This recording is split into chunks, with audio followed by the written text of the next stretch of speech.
Welcome to Inbox Intel, your weekly download from the team at Email Expert. Each episode will bring you updates from inside Email Expert HQ, along with the latest headlines, happenings, and hot topics from across the email industry. Expect news, insights, the occasional rumor, and maybe even a little gossip. You'll have to tune in to find out what's in the inbox this week. Let's get started. Welcome to the deep dive. This week we're really cutting through the noise to bring you the most vital email industry news from the past week. That's right. It's been, well, quite a busy one. We've seen some critical shifts in deliverability. AI is accelerating, and there's some major antitrust challenges shaking things up too. And we're glad you're joining us on our new Sunday release day, just trying something different for the next few deep dives. Yes, let us know what you think. Definitely. Before we jump in, a big thank you, as always, to our enterprise members. Halon, Green Arrow Email, Kumo MTA, Bouncer, Aurora SendCloud. And a big welcome to our newest members. Yes. A special welcome to Infobip. They joined us on June 25th, and also to Postmastery, who came aboard on June 26th. Great to have you both. Fantastic. Okay, let's jump straight into maybe the biggest news impacting everyone right now, deliverability. Gmail and Yahoo started actively enforcing those new rules for bulk senders on July 1st. They did. So for anyone sending, over 5,000 emails a day, Yeah. What's the immediate impact? What do you need to know? The impact is pretty profound, and it's immediate. We're talking non-compliant traffic being rejected or just, spam folded within hours. Hours, wow. That's quick. So this isn't really a suggestion anymore. It's an absolute requirement.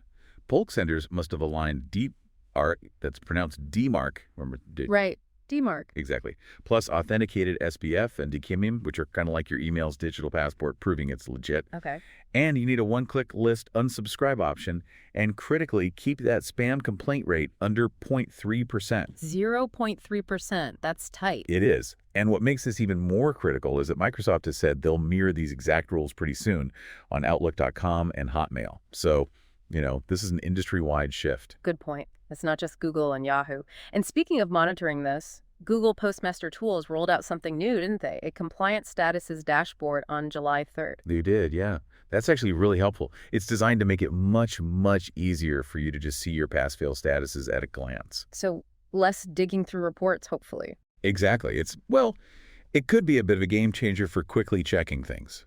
Sort of shifts email management from, reactive firefighting to more proactive, maybe daily health checks. Makes sense. Stop problems before they start. Right. Potentially saving campaigns from ending up in the spam folder. Yeah. It just makes it simpler to spot issues early.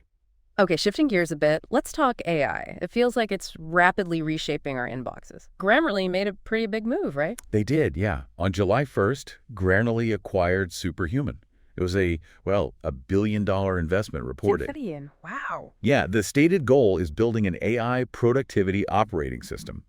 Now, we don't want to overstate any single acquisition, Sure. but it definitely signals a major shift towards what people are calling agentic AI features. Think AI that actually does things for you, auto-drafting replies, maybe summarizing long threads. So AI assistance in your inbox. Kind of. They're talking about these features debuting maybe early 2026, and it raises this big question, right? How will these AI agents redefine engagement metrics? Good question. Like, open rates might mean less. Potentially. Yeah. Maybe we'll start thinking about AI action rates or something similar. It pushes marketers to focus more on the actual utility their emails provide.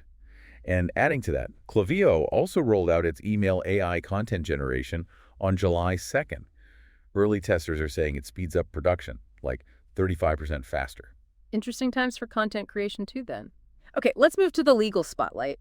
Seems like there's activity there as well. SiriusXM is facing a lawsuit about false price emails. That's right, filed July 2nd. It really highlights the risks, especially at the state level, for any kind of false price claim in your emails. The takeaway is, tighten up those disclaimers, be super transparent with pricing. Standard compliance stuff, but important. Absolutely. But what's maybe even more fascinating and potentially way more impactful long-term is Proton AG's big antitrust lawsuit against Apple. That was filed June 30th. Proton. Okay, their arguments sound pretty bold, talking about surveillance capitalism impacting free speech.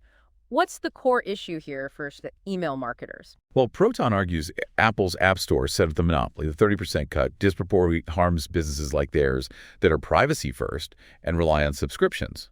not, selling user data. Okay. They argue it favors surveillance capitalism and even impacts things like free speech globally, citing app censorship examples. So if Proton were successful, what could that mean for us? It could be huge. It's really aimed at opening up these closed mobile platforms. Success could mean more options for privacy-focused tools, maybe more transparent pricing, better integration across platforms for email marketers like you. It's about shifting power towards user choice. Definitely one to watch then.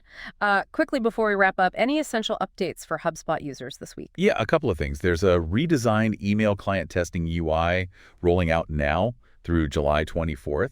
Should give instant previews across loads of clients. Nice. More critically, perhaps, there was a campaigns API scope change and the removal of the HS goal field that went live on July 9th. HS goal. Yeah, that field was used for tracking certain marketing goals. So if any of your custom dashboards or integrations relied on HS goal, you absolutely need to audit them, like now, to avoid broken reports. Good heads up. Okay, so as we wrap this week's deep dive, quite a lot happened. What really stands out to you from all this? It's just how dynamic everything is. You absolutely have to stay vigilant on deliverability. It's table stakes now, not optional. Foundational. Totally. Huh. And you adapt to AI, understand how it's changing engagement itself. Right. And definitely keep an eye on these big regulatory and legal shifts that could fundamentally reshape the platforms we rely on. Excellent points. Well, for more details on everything we've talked about and a lot we couldn't get to, plus that full calendar of upcoming industry events, you can search it by location on a map, find things near you. Really useful calendar. Yeah, head over to emailexpert.com. Absolutely. There's always more to learn, and things are moving so fast. Maybe the question to ask yourself is, what new opportunity will this week's changes unlock for your email strategy?